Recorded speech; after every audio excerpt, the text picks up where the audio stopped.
नमो अरिहंताणं नमो सिद्धाणं नमो आयरीयाणं नमो वज्झायाणं नमो लोये सौसाहूणं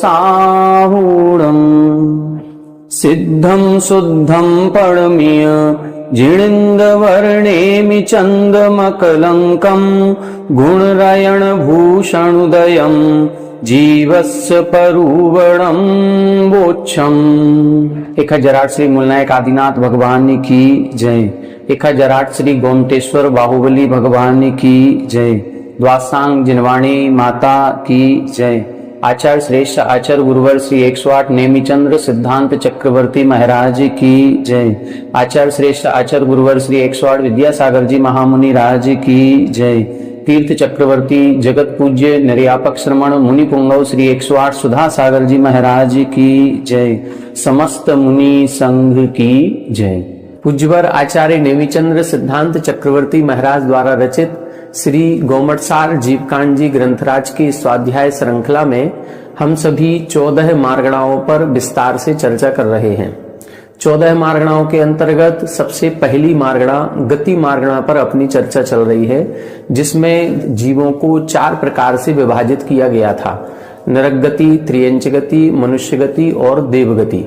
इन चारों गतियों का क्या स्वरूप है, इनके स्वरूप को हमने समझ लिया था।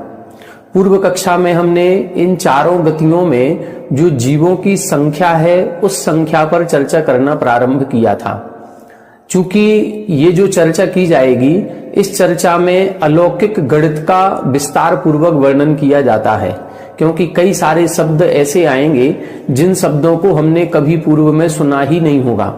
फिर उन शब्दों से गुणा भाग कैसे किया जाता है, इसीलिए हमने अलौकिक गणित पर चर्चा की थी। और विगत 3 दिनों से 3 कक्षाओं में हमने अलौकिक गणित पर विस्तार पूर्वक चर्चा की, जिसके अंतर्गत संख्यात, असंख्यात, अनंत, इनके तीनों के 3-3 भेद करके 21 भेदों पर भी चर्चा हुई।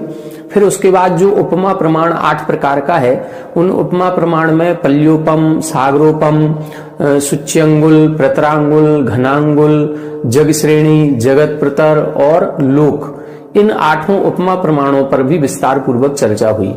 इसके बाद कुछ और टेक्निकल वर्ड थे, जिनको हम कहें वर्ग, वर्गमूल, वर्ग शलाका या अर्धच्छेद, अर्धच्छेद शलाका, ये क्या कहलाती हैं, इस पर भी अपन ने विस्तार पूर्वक चर्चा की थी।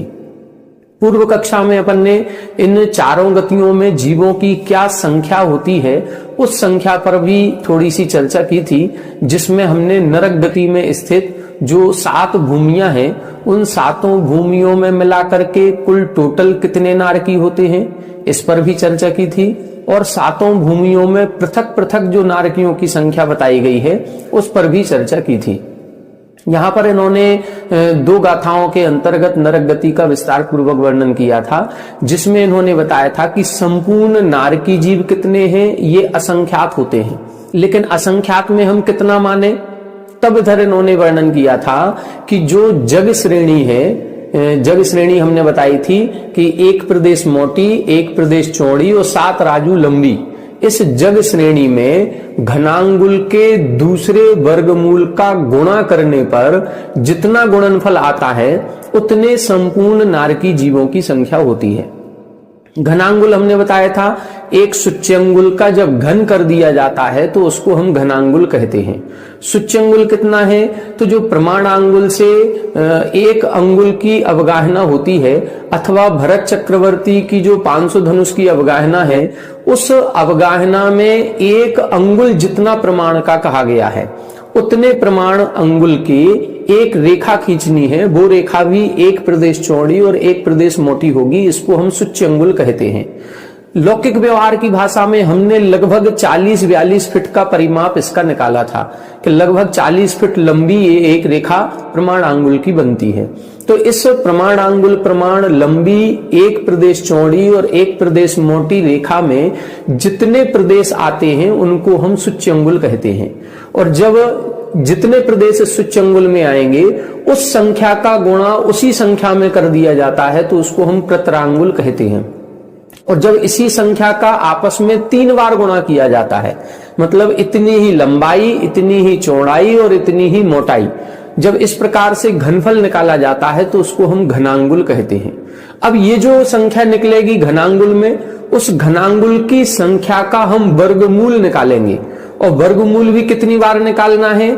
एक बार निकाले, फिर जो वर्गमूल की संख्या निकलेगी उसका फिर द्वारा वर्गमूल निकाले। ऐसा जो द्वितीय वर्गमूल में संख्या निकलेगी उस संख्या का गुणा जग श्रेणी के प्रदेशों में करना है। अब जितना प्रमाण निकलेगा उतने प्रमाण 7 नरकों के कुल टोटल नारकी होते हैं। ये अपन ने समझ लिया था। घनांगुल के दूसरे वर्गमूल से गुणित जग श्रेणी प्रमाण होते हैं। फिर इसके बाद अपन ने नीचे की 7 पृथ्वियों के अलग अलग पृथक पृथक संख्या निकाली थी। तब इधर इन्होंने कहा था अभी अपन ने जग श्रेणी में गुणा किया था, अब अपन को जग श्रेणी में भाग लगाना है। अभी गुणा किया था तो घनांगुल के दूसरे वर्गमूल का गुणा किया था, अब भाग लगाएंगे तो जग श्रेणी के ही वर्गमूल का भाग लगाना है। कैसे भाग निकालेंगे? जग श्रेणी में जितने प्रदेश हैं उनका वर्गमूल निकालना है। कितनी बार निकालेंगे? यदि हम पहला वर्गमूल निकालें, फिर जो निकला उसका दूसरा, फिर जो निकला उसका तीसरा, फिर चौथा, फिर 5वां, ऐसा 12वां वर्गमूल जो निकलेगा तो 12वें वर्गमूल की जो संख्या होगी उस संख्या का भाग जग श्रेणी के प्रदेशों में लगाना है। अब 12वां वर्गमूल जो निकलेगा निश्चित रूप से संख्या कम कम कम कम होती जाएगी। जैसे हमने उदाहरण बताया था कि एक अट्ठी प्रमाण राशि होती है। एक अट्ठी का जब वर्गमूल निकालते हैं तो बादाल निकलता है। बादाल का जब वर्गमूल निकालते हैं तो पन्नट्ठी निकलता है, जिसको हम 65,536 कहते हैं। फिर उसका वर्गमूल निकालेंगे तो 256 निकलेगा। फिर उसका वर्गमूल निकालेंगे तो 16 निकलेगा। फिर उसका वर्गमूल निकालेंगे तो 4 निकलेगा। फिर उसका वर्गमूल निकालेंगे तो 2 निकलेगा। इस तरह से ये वर्गमूल 12वां निकालना है। जब हम एक अट्ठी से शुरू किया तो 7वें वर्गमूल में ही 2 पर पहुंच गए। अब सोचो जरा वो संख्या कितनी बड़ी होगी। जब हम उस संख्या का 12वां वर्गमूल निकालेंगे तो कितनी छोटी बचेगी। अब जो वो छोटी संख्या निकलेगी उस छोटी संख्या से पुनः जग श्रेणी में ही भाग लगाना है। जब हम जग श्रेणी में भाग लगाएंगे, किसी भी संख्या में जब हम छोटी संख्या का भाग लगाते हैं तो भागफल ज्यादा निकलता है। तो दूसरे पृथ्वी में जो नरकों के नारकियों की संख्या होगी वो सर्वाधिक होती है। फिर इसी तरह से जैसे इधर 12वें वर्गमूल का भाग लगाया, अब तीसरी पृथ्वी में 10वें वर्गमूल का भाग लगाएंगे, चौथी पृथ्वी में 8वें वर्गमूल का भाग लगाएंगे, 5वीं पृथ्वी में 6वें वर्गमूल का भाग लगाएंगे, फिर 6वीं पृथ्वी में तीसरे वर्गमूल का भाग लगाएंगे और 7वीं पृथ्वी में दूसरे वर्गमूल का भाग लगाएंगे। अब दूसरा वर्गमूल बहुत बड़ी संख्या निकलेगी, लेकिन जब इस बड़ी संख्या का भाग हम जग श्रेणी में लगाएंगे तो फिर भागफल बहुत थोड़ा सा निकलेगा। इसका मतलब है 7वें नरक में नारकी जीवों की संख्या कम है, 6वें में और ज्यादा, 5वें में और ज्यादा, तीसरे में और ज्यादा, दूसरे में और ज्यादा। अब पहले में कितनी निकलेगी? तो कुल टोटल जितने नारकी हैं 7 पृथ्वियों के, उनकी संख्या हमको पता चल गई। और दूसरी, तीसरी, चौथी, 5वीं, 6वीं, 7वीं पृथ्वी के नारकियों की संख्या पता चल गई। तो दूसरी से लेकर के 7वीं पृथ्वी तक के नारकियों की संख्या को जोड़ ले और फिर संपूर्ण नारकियों में से घटा दे तो प्रथम पृथ्वी के नारकी जीवों की संख्या निकल आएगी। इस प्रकार से अपन ने नारकी जीवों की संख्या पर विचार किया था। ये थोड़ा सा रिवीजन इसलिए कर दिया, और रिवीजन इसलिए करते हैं कि अब ये जो प्रसंग आ रहे हैं इनको बार बार सुनना पड़ेगा।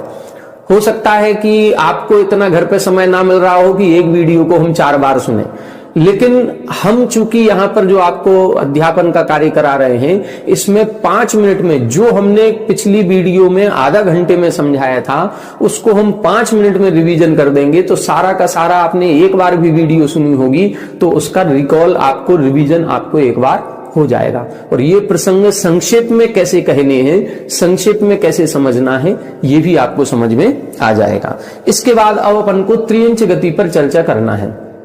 त्रियंच गति कितने प्रकार की होती है और त्रियंच गति में उन सभी प्रकारों के जीवों की संख्या का निर्धारण यहां पर किया जाएगा। हमने आपको बताया था त्रियंच गति में 5 प्रकार से जीवों के भेद किए गए। वो 5 प्रकार कौन कौन से थे? सबसे पहले अपन सामान्य त्रियंच निकालेंगे। सामान्य त्रियंच का मतलब एक इंद्री से लेकर के असैनी पंचेंद्री, सैनी पंचेंद्री तक जितने भी त्रियंच गति के जीव हैं वो सारे के सारे उन सबका ग्रहण हो जाएगा। फिर पंचेंद्रीय त्रियंच निकालेंगे। पंचेंद्रीय त्रियंचों में फिर एक इंद्री, 2 इंद्री, 3 इंद्री, 4 इंद्री का ग्रहण नहीं होगा। फिर पंचेंद्रीय त्रियंचों में 2 भेद करेंगे, पर्याप्तक त्रियंच और अपर्याप्तक त्रियंच। तो यदि पंचेंद्रीय त्रियंचों की कुल टोटल संख्या हमको पता है और उसमें से यदि हमको पर्याप्त की पता चल गई तो हम पंचेंद्रीय में से पर्याप्त को घटा देंगे तो अपर्याप्त की संख्या निकल आएगी। और यदि अपर्याप्त की संख्या पता है उसको घटा देंगे पंचेंद्रीय में से तो पर्याप्त की संख्या निकल आएगी। इस प्रकार से ये अपन को निकालना है। और 5वां भेद होता है योनिनी त्रियंच। योनिनी त्रियंच का मतलब है स्त्री वेदी वाले जितने भी त्रियंच हैं उनकी संख्या। तो ऐसे 5 प्रकार से यहाँ पर जीवों का संख्या का निर्धारण किया जाएगा। आइए देखें, गाथा से देखते हैं 155 नंबर की गाथा। संसारी पंचखा, संसारी पंचखा, तप्पुन्नाति गदिहीणया कंसो, तप्पुन्नाति गदिहीणया कंसो, सामन्ना पंचिंदी, सामन्ना पंचिंदी, पंचिंदीय पुण्य तेरिखा, पंचिंदीय पुण्य तेरिखा, संसारी पंचखा, तप्पुन्नाति गदिहीणया कंसो, सामन्ना पंचिंदी, पंचिंदीय पुण्य तेरिखा। देखें अब यहां पर अर्थ देखें, यहां पर बता रहे हैं सबसे पहले लिखा संसारी। पहले अपन संसारी जीवों की संख्या निकालेंगे, फिर उसके बाद पंचखा पंचेंद्रीय जीवों की संख्या निकालेंगे और फिर निकालेंगे तप्पुन्ना यानी उनमें पर्याप्तक जीवों की संख्या निकालेंगे। अब ये कैसे निकालनी है? तब इधर इन्होंने लिखा तिगदी हीणया कमसु, 3 गति को हीन करते चले, क्रमशः क्रमशः निकालना है। तो 3 गति को कम कर देंगे तो हमें चौथी की संख्या निकल आएगी। देखो इधर इन्होंने कितना अच्छा तरीका अपनाया है कि गतियां कुल कितनी है? 4। अब चारों गतियों के जीवों की संख्या यदि हमको पता है और अब हमको त्रियंच गति के जीव निकालने हैं तो चारों गतियों की कुल टोटल संख्या जितनी है उसमें से हम मनुष्य, देव और नारकी इनकी संख्या को घटा देंगे तो त्रियंचों की संख्या निकल आएगी। जैसे प्रारंभ इन्होंने क्या कहां से किया है, प्रारंभ को समझ ले। सबसे पहले इन्होंने संसारी जीवों की संख्या निकाली। कुल टोटल जितने जीव हैं अनंतानंत जीव हैं और अनंतानंत जीवों में से मुक्त जीव को घटा दें तो क्या बचेंगे? सब संसारी जीव बचेंगे। ठीक है, तो संसारी जीवों की संख्या निकल आई। सभी अनंतानंत जीवों में से जो सिद्ध हो चुके उनको अलग कर दो तो सब संसारी जीव बचेंगे। अब इन सभी संसारी जीवों में से देव, मनुष्य और नारकी इन तीनों को अलग कर दो तो त्रियंच बचेंगे। अब त्रियंचों में भी जो त्रियंच पंचेंद्रियों की संख्या निकालनी है तो कुल टोटल पंचेंद्रीय जीवों की संख्या जितनी है, पूरे तीनों लोकों में जितने पंचेंद्रीय जीव हैं उन पंचेंद्रीय जीवों में से नारकी, देव और मनुष्य घटा दो तो फिर त्रियंच पंचेंद्रीय बचेंगे। क्योंकि नारकी, देव और मनुष्य ये पंचेंद्रीय ही होते हैं। तो अब कुल टोटल जितने भी पंचेंद्रीय जीव हैं उन पंचेंद्रीय जीवों में से नारकी, देव और मनुष्य की संख्या निकाल देंगे तो त्रियंच पंचेंद्रीय बचेंगे। अब इसी तरह से इन पंचेंद्रीय जीवों में पर्याप्तकों की संख्या निकालनी है तो पर्याप्तकों की संख्या निकालने के लिए क्या करेंगे? तो जितने भी पंचेंद्रीय पर्याप्त जीव हैं, जितने भी पंचेंद्रीय पर्याप्त जीव हैं उनमें से भी नरक गति के, मनुष्य गति के और देव गति के जीवों को घटा दो तो त्रियंच गति के पंचेंद्रीय पर्याप्त जीव निकल आएंगे। देखो कुल टोटल संख्या अपन को पहले देखनी है। कुल टोटल संख्या कैसे निकालनी है? सबसे पहले हम संसारी जीवों की संख्या निकालें तो हमने क्या किया, जितने अनंतानंत जीव थे उनमें से सिद्धों को घटा दिया, संसारी जीव निकल आए। अब संसारी जीवों में से हमें त्रियंच गति के जीव निकालने हैं, तो संसारी जीवों में से 3 गति के जीव निकाल दो, नरक, मनुष्य और देव के, तो त्रियंचों की संख्या निकाल आई। अब पंचेंद्री कुल टोटल जितने जीव हैं उन पंचेंद्री जीवों में से नरक गति के, देव गति के और मनुष्य गति के जीव निकालेंगे तो पंचेंद्री त्रियंचों की संख्या निकलेगी। और इसमें से भी पर्याप्तक त्रियंचों की संख्या निकालनी है, तो पर्याप्तक जितने जीव हैं, चारों गति के जितने पर्याप्तक जीव हैं, उन चारों गति के पर्याप्तक जीवों में से देव गति, नरक गति और मनुष्य गति के जीव निकालेंगे तो त्रियंच पर्याप्तक बचेंगे। बस ऐसे इन्होंने ये संख्या निकाली है। फिर से देखें, संसारी पंचक्खा तब पुन्ना, पहले संसारी जीव निकाले, संसारी जीवों में से फिर पंचेंद्रीय जीव निकाले और पंचेंद्रीय जीवों में से तब पुन्ना यानी पर्याप्तक जीव।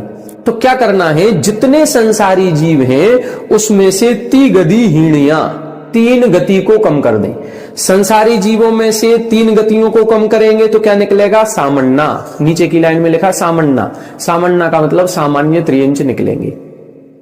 क्या निकला, सामान्य त्रियंच निकला है। संसारी जीव जितने हैं उनमें से 3 गतियों को घटा दिया, मनुष्य गति, देव गति और नरक गति को घटा देंगे तो क्या निकला, त्रियंच निकले। तो सारे त्रियंच जब निकल आए तो उसको हम बोलेंगे सामान्य त्रियंच। ठीक है, फिर इसके बाद पंचक्खा तिगदी हीणिया कमसु, फिर से निकालें। अब पंचक्खा जितने भी संसार में पंचेंद्रीय जीव हैं उन सभी पंचेंद्रीय जीवों में से फिर से 3 गतियों को घटा दें। पंचेंद्रीय जितने भी जीव हैं उनमें से नरक गति को, मनुष्य गति को, देव गति को घटा देंगे तो पंचेंद्रीय त्रियंच निकल आएंगे, क्योंकि कुल टोटल जितने पंचेंद्रीय जीव हैं उन सभी पंचेंद्रीय जीवों में से 3 गतियों के पंचेंद्रीय जीव, अब 3 गतियों के तो पंचेंद्रीय ही होते हैं, वहां 1 इंद्रिय, 2 इंद्रिय, 3 इंद्रिय होते ही नहीं। तो वो पंचेंद्रीय कुल टोटल जीवों की जो संख्या है उसमें से 3 गतियों के पंचेंद्रीय घटाएंगे तो पंचेंद्रीय त्रियंच निकल आएंगे। और फिर तब पुन्ना, उन पूरे चारों गतियों में जितने पर्याप्तक जीव हैं उन चारों गतियों के पर्याप्तक जीवों में से 3 गति हीणिया, फिर से 3 गतियों को हीन कर दें तो त्रियंच पर्याप्तक जीव निकल आएंगे। बस इस प्रकार से तेरिखा ये त्रियंच गति के जीव निकल आते हैं या उनकी संख्या प्राप्त हो जाती है। 3 गतियों को 3 बार घटाना है।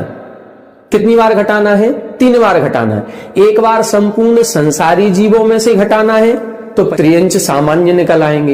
एक बार संपूर्ण पंचेंद्रीय जीवों में से घटाएंगे तो त्रियंच पंचेंद्रीय निकलेंगे। एक बार संपूर्ण पर्याप्तक जीवों में से घटाएंगे तो पर्याप्तक पंचेंद्रीय जीव निकलेंगे।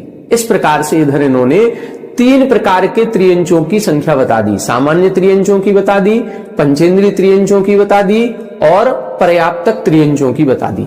अब संख्या कुछ नहीं बताई, संख्या बताने को कुछ नहीं बताया, क्योंकि मनुष्य, देव, नार की ये भी असंख्यात है। अब अनंत में से असंख्यात को घटाएंगे, अब कितना बचेगा, अब उसका प्रमाण अभी इनके पास भी कुछ नहीं है। तो केवल बस ऐसा कह रहे हैं कि हम 4 मित्र थे, चारों मित्रों के पास कुछ राशि है, लेकिन इन चारों मित्रों में से 1, 2, 3 के पास जितनी है वो चारों में से घटा दो तो चौथे के पास की उतनी निकल आएगी।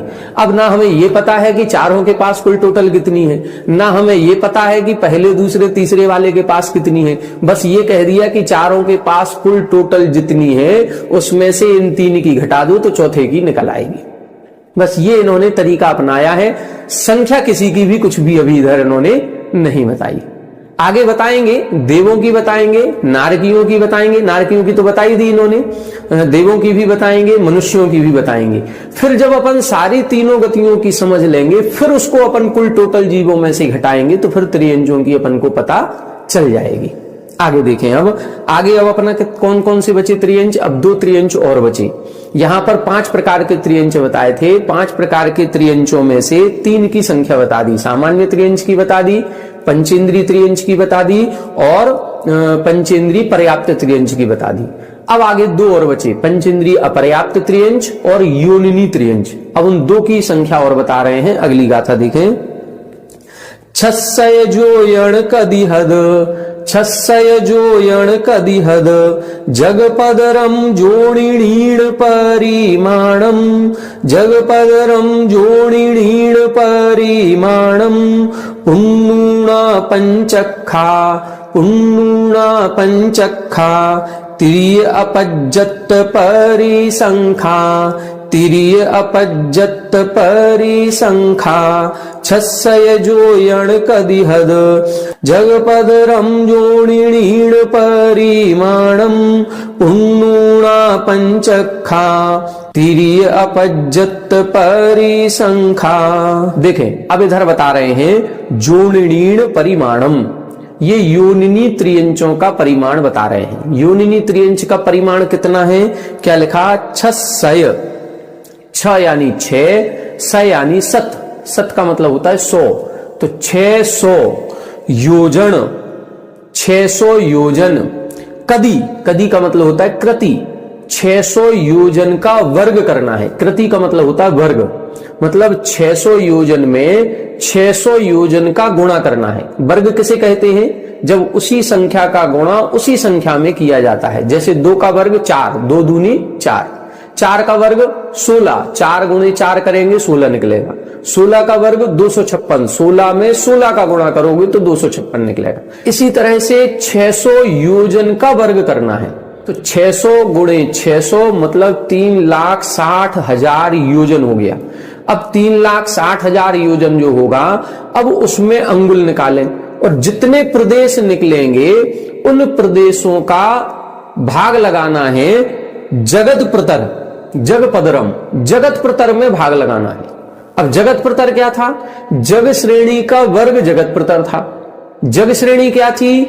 7 राजू प्रमाण लंबी, 1 प्रदेश चौड़ी, 1 प्रदेश मोटी, जो रेखा खींची थी, आकाश प्रदेश की पंक्ति थी, उसमें जितने प्रदेश हैं वो सब जग श्रेणी कहलाएगी। और उन प्रदेशों की संख्या का उसी संख्या में गुणा करेंगे तो जगत प्रतर बनता है।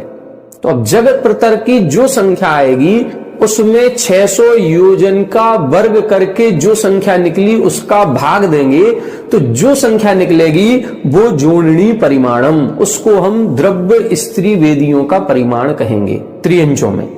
ये त्रियंचों में द्रव्य स्त्री वेदी कितने हैं? तो ये उनका परिमाण है कि 600 योजन का वर्ग करके फिर जगत प्रतर में भाग लगाएंगे तो जो संख्या निकलेगी वो योनिनी त्रियंचों की संख्या होती है। ठीक है, अब इसके बाद बता रहे हैं पुण्णूणा पंचखा त्रिय अपज्जत परिसंख्या। अब कह रहे हैं कि जो अपर्याप्त त्रियंच हैं वो कितने हैं? तो अपन को पंचेंद्रीय त्रियंचों की संख्या पता है और पंचेंद्रीय त्रियंचों के बाद पर्याप्त त्रियंचों की संख्या पता है। तो पंचेंद्रीय त्रियंचों में जब पर्याप्त की संख्या पता है तो पर्याप्त की संख्या घटा देंगे तो बाकी अपर्याप्त की संख्या निकल आएगी। तो इधर यही कह रहे हैं पुण्य ऊणा पंचखा। पंचखा यानी पंचेंद्रीय, पुण्य ऊणा पर्याप्तकों को घटा दें। पंचेंद्रीय कुल टोटल जीवों में से पर्याप्तक पंचेंद्रीय को घटाएंगे तो त्रिय अपज्जत परिसंख्या, तो फिर त्रियंच अपर्याप्तक जीवों की संख्या निकल आएगी। अब पांचों में आप कंफ्यूज हो रहे होंगे किसको किस में से घटाना है, कैसे समझे। आइए इसको अपन बोर्ड पर समझते हैं, एक एक पॉइंट को अपन लिख लेंगे तो आपको समझ में आ जाएगा कि इसको कैसे करना है। देखें अपने 5 प्रकार के त्रियंच हैं, ठीक है। सबसे पहला है सामान्य त्रियंच, दूसरे कौन से हैं? दूसरे हैं पंचेंद्रीय त्रियंच,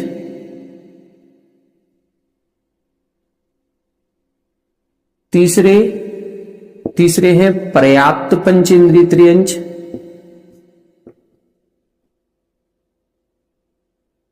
चौथे कौन से हैं? चौथे हैं योनिनी त्रियंच, और पांचवे हैं पंचेंद्रीय अपर्याप्त त्रियंच, अपर्याप्त पंचेंद्रीय त्रियंच।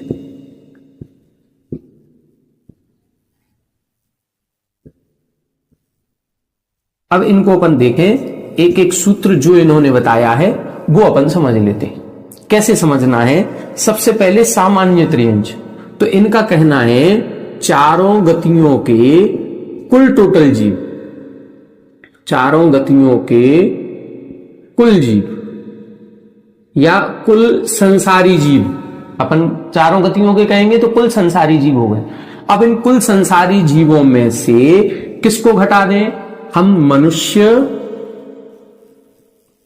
देव और नारकी, इन तीनों को घटा दो। किस किस को घटा दें? मनुष्य, देव और नारकी। जब चारों गतियों के कुल जितने जीव हैं उन कुल सारे जीवों में से 3 गतियों को घटाएंगे तो त्रियंचों के जीव निकलेंगे। फिर बचेगा कौन? त्रियंच गति के जीव। तो ये कहलाएंगे सामान्य त्रियंच। ठीक है। अब दूसरा, पंचेंद्रीय त्रियंच किसे कहेंगे? कितनी संख्या होगी? तो कुल पंचेंद्रीय जीव कितने हैं पूरे संसार में? कुल पंचेंद्रीय जीव जितने हैं पूरे संसार में, उन पंचेंद्रीय जीवों में से पुनः फिर से मनुष्य, देव और नारकी, इन तीनों को फिर से घटा दें। तो जब कुल पंचेंद्रीय जीव जितने थे उनमें से इन 3 गतियों के जीवों को घटाएंगे तो जो जीव बचेंगे वो त्रियंच पंचेंद्रीय बचेंगे। यहां पर हमने 1 इंद्रिय, 2 इंद्रिय, 3 इंद्रिय, 4 इंद्रिय को पहले ही नहीं लिया, केवल पंचेंद्रीय जीव। पूरे संसार में ऐसे जीव जो केवल पंचेंद्रीय जीव हैं उनमें से मनुष्य, देव, नारकी को घटाएंगे तो त्रियंच पंचेंद्रीय बचेंगे। ठीक है। अब देखें पर्याप्त पंचेंद्रीय त्रियंच। अब ये जो कुल पंचेंद्रीय जीव हैं इन पंचेंद्रीय जीवों में 2 प्रकार के जीव हैं, पर्याप्त भी हैं और अपर्याप्त भी हैं, दोनों प्रकार के जीव हैं। तो अब इनमें जो पर्याप्त पंचेंद्रीय जीव हैं चारों गतियों के,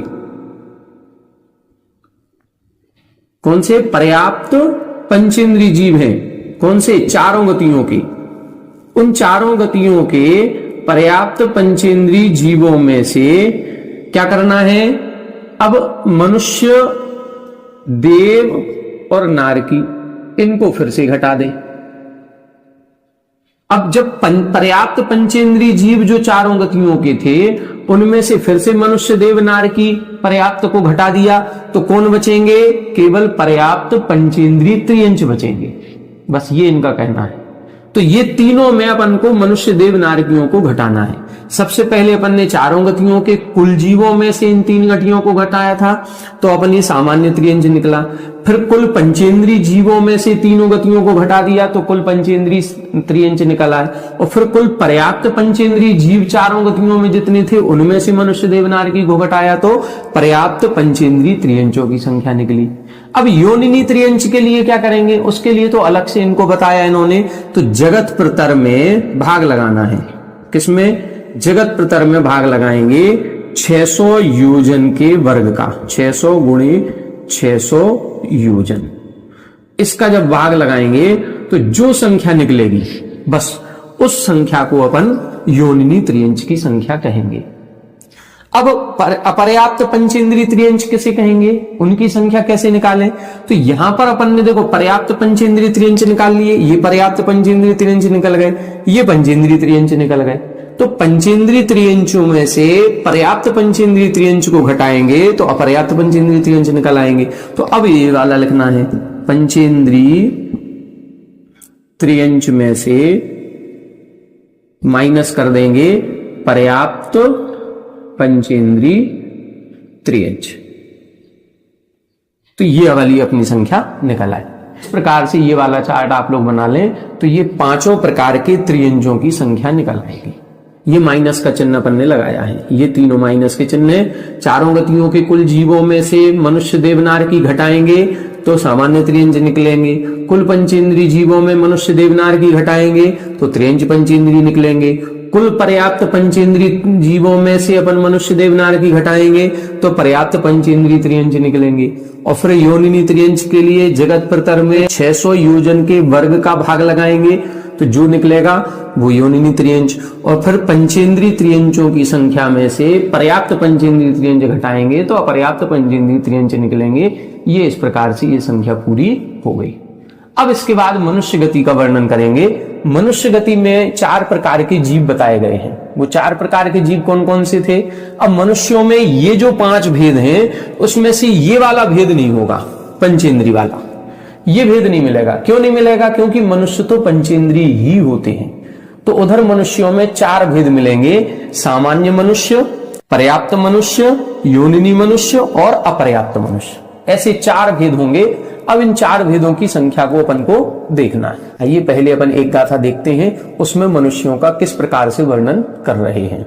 सेढ़ी सुई अंगुलादिम, सेढ़ी सुई अंगुलादिम, तदीय पद भाजी दे गुणा, तदीय पद भाजी दे गुणा, सामण्य मनुष्य राशि, सामण्य मनुष्य राशि, पंचम कदि घण समापुन्ना, पंचम कदि घण समापुन्ना, सेढ़ी सुई अंगुलादिम, तदीय पद भाजी दे गुणा, सामण्य मनुष्य राशि, पंचम कदि घण समापुन्ना। देखें यहां बता रहे हैं सेढ़ी सुई अंगुल, सुई अंगुल, सुई अंगुल का मतलब सूची अंगुल, सुच्ची अंगुल। तो जो अपन ने सुच्ची अंगुल पढ़ा था उस सुच्ची अंगुल की बात कर रहे हैं। सेढ़ी सुच्ची अंगुल आदिम तदीय पद भाजी, एक ऊणा। क्या करना है, जो जग श्रेणी है, श्रेणी का मतलब जग श्रेणी, जग श्रेणी में सुच्च अंगुल का आदिम तदीय, आदिम यानी पहला, और तदीय, तदीय का मतलब तीसरा, पद, पद का मतलब वर्गमूल निकालना है, और फिर भाजी यानी उनका भाग करना है। क्या करना है, जो जग श्रेणी है उस जग श्रेणी में सुच्यंगुल का प्रथम वर्गमूल, फिर तृतीय वर्गमूल, इन दोनों का भाग लगाना है। मात्र एक प्रदेश मोटी, एक प्रदेश चौड़ी और एक अंगुल प्रमाण रेखापन को खींचनी है। उसमें जितने प्रदेश हैं उन प्रदेशों का पहले पहला वर्गमूल निकालें, उस पहले वर्गमूल में जो संख्या आएगी उसका भाग लगा दें। किसमें, जग श्रेणी में। और जग श्रेणी में भाग लगाने के बाद जो संख्या आई उसमें फिर सुच्चे अंगुल का तीसरा वर्गमूल निकालें और तीसरे वर्गमूल से भाग लगाएंगे। फिर जो संख्या निकलेगी उसमें से एक ऊणा, एक कम कर दें। बस ये सामान्य मनुष्यों की संख्या है। सामान्य मनुष्यों का मतलब इसमें पर्याप्त और अपर्याप्त दोनों प्रकार के मनुष्य आ जाएंगे। अपर्याप्त मनुष्य कौन होते हैं, हमने आपको बताया था, सम्मूर्छन जन्म वाले जो जीव होते हैं मनुष्य, वो लब्ध पर्याप्तक ही होते हैं। वो हमको दिखाई नहीं देते हैं, वो केवल आर्य खंड में ही उत्पन्न होते हैं और कहीं उत्पन्न नहीं होते। और हम सभी के जो गुप्तांग वगैरह हैं यहाँ गंदगी के कारण से उत्पन्न होते हैं और एक श्वास में 8-10 बार जन्म मरण करने वाले होते हैं, लेकिन उनकी संख्या असंख्यातों में होती है। पर्याप्त मनुष्यों की संख्या तो संख्यात है, लेकिन अपर्याप्त मनुष्यों की संख्या असंख्यात है। इसीलिए क्या कह रहे हैं, जग श्रेणी, जग श्रेणी असंख्यात प्रदेशों की होगी, 7 राजू लंबी है। अब वो असंख्यात में हम सुच्यंगुल का भाग लगा रहे हैं। सुच्यंगुल का प्रथम वर्गमूल और तृतीय वर्गमूल कितना भी भाग लगाओ असंख्यात में, आंसर असंख्यात ही निकलेगा। तो सामान्य मनुष्य कितने निकल रहे हैं, असंख्यातों सामान्य मनुष्य होते हैं। सामान्य में पर्याप्त पर्याप्त दोनों मिला करके। तो इधर क्या करना है, इसको अपन बोर्ड पर देख लेते हैं। देखें, जग श्रेणी में भाग लगाना है। जग श्रेणी में जितने भी प्रदेश होंगे उसमें हम भाग लगाएंगे। किसका भाग लगाएंगे, सुच्यंगुल के प्रथम वर्गमूल का, प्रथम वर्गमूल का। ठीक है, फिर जो प्रमाण निकलेगा, जो भी निकला, मान लो हमारा 1000 निकला, मान लो। अब इस 1000 में फिर भाग लगाएंगे किसका, सुच्यंगुल के तृतीय वर्गमूल का।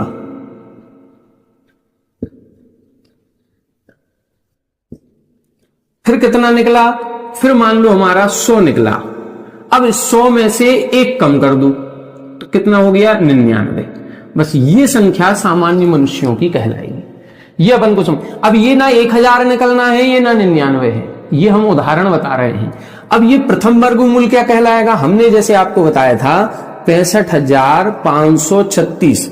मान लो ये संख्या है, जब इसका अपन पहला वर्गमूल निकालते हैं तो ये 256 निकलेगा। और यदि अब 256 का फिर वर्गमूल निकालो तो कितना निकलेगा, 16 निकलेगा। और फिर 16 का फिर वर्गमूल निकालो तो कितना निकलेगा, 4। तो ये कहलाएगा प्रथम वर्गमूल ये कहलाएगा द्वितीय वर्गमूल, ये कहलाएगा तृतीय वर्गमूल।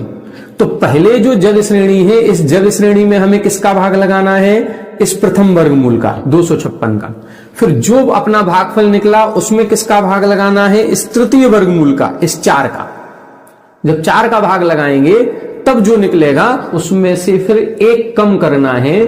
उस 1 कम करने को अपन कहेंगे सामान्य मनुष्यों की संख्या। ये सामान्य मनुष्यों की संख्या होती है, ठीक है। फिर इसके बाद लिख रहे हैं पंचम कदि घण समा पुण्या।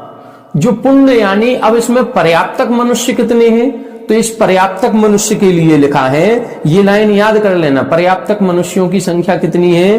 पंचम कदि घण समा। पंचम कदि घण समा, ये याद कर लो। पंचम कदि, कदि का मतलब होता है कृति, कृति का मतलब वर्ग। 5वें वर्ग के घन के समान है, 5वें वर्ग के घन के समान। अब ये आपको आज निकालना है, इसको करके देखना, थोड़ा समय लगेगा लेकिन ये आपको करके देखना है। बाद में कल की कक्षा में हम करके बताएंगे क्या करना है, ये हम बताए दे रहे हैं। पंचम कदि घण समा, पंचम कृति। पहले अपन 2 की संख्या आधारभूत होती है, इसका 1 बार वर्ग करेंगे तो कितनी हो जाएगी? 4। फिर 2 बार वर्ग किया दूसरी बार तो कितनी हो गई? 16। फिर इसको तीसरी बार वर्ग करेंगे तो कितना होगा? 256। फिर इसको चौथी बार वर्ग करेंगे तो निकलेगा 65,536। फिर इसका 5वीं बार वर्ग करो। अब 5वीं बार वर्ग करोगे तो जो संख्या निकले ये पंचम कृति हो गई। क्या लिखा है? पंचम कदि घण समा। पंचम वर्ग का, कृति का मतलब वर्ग, पंचमें वर्ग का फिर घन करना है। तो ये पहला वर्ग, फिर दूसरा वर्ग, फिर तीसरा वर्ग, फिर चौथा वर्ग, फिर 5वां वर्ग। तो 65,536 का वर्ग करेंगे तो कितना निकलेगा? कब निकलेगा ये? 42, 94, 96, 72, 96, ये निकलेगा। ये पंचम कृति हो गई। ये पंचम कृति के बाद अब इसका घन करना है। अब इसका घन का मतलब ये जो संख्या है, इस संख्या को आपस में 3 बार गुणा करना है। मतलब एक बार लिख लें आप लोग कैसे करना है। 42, 94, 96, 72, 96, इसमें गुणा करें। कितना? 42, 94, 96, 72, 96 का ये गुणा कर दिया। अब इसका जो गुणनफल निकलेगा यहां, उसमें फिर से गुणा करना है। 42, 94, 96, 72 और 96 का ये हम सब गुणा करके देख चुके हैं, सारी संख्या को मिला चुके हैं। अब आपकी बारी है। अब इस बार आप लोग करिएगा। इसको करने के बाद फिर जो संख्या निकलेगी वो पर्याप्त मनुष्यों की संख्या निकलेगी। अगली गाथा जो आ रही है उसमें पर्याप्त मनुष्यों की संख्या ही बताई जा रही है। उस गाथा का अर्थ कैसे निकालना है वो थोड़ा सा कठिन है, लेकिन हम आपको पूरा निकाल करके बताएंगे कि उसकी संख्या कैसे निकलेगी। लेकिन इसके पहले थोड़ी सी मेहनत ये आपको करनी है। ये आपको आज गुणा लगाना है। ये पंचम कृति तक हमने बता दिया, ये 5वीं कृति है। इसका घन करेंगे तो 1, 2 और 3 इनको आपस में गुणा करना है। जितना गुणनफल निकलेगा इसको करके देखना है। इसको करके देखना है। ग्रंथ में वो संख्या लिखी होगी लेकिन वो संख्या आपको उतार के नहीं देनी है कि हमने कर लिया। इसको करके देखें और जो करके देखे उसकी फोटो खींच करके हमारे ग्रुप पर, हमारे पर्सनल मोबाइल पर आप इस पे सेंड करें कि हमने ये गुणा भाग करके देखा। जितना मेहनत करेंगे उतना शुभोपयोग आपका इसमें होगा। तो आज की कक्षा में इतना ही। कल की कक्षा में अपन इस पूरे गुणा भाग को देखेंगे और कैसे ये संख्या निकलती है इस पर भी विचार करेंगे। आप सभी हमारे साथ बने रहें। सभी को जय।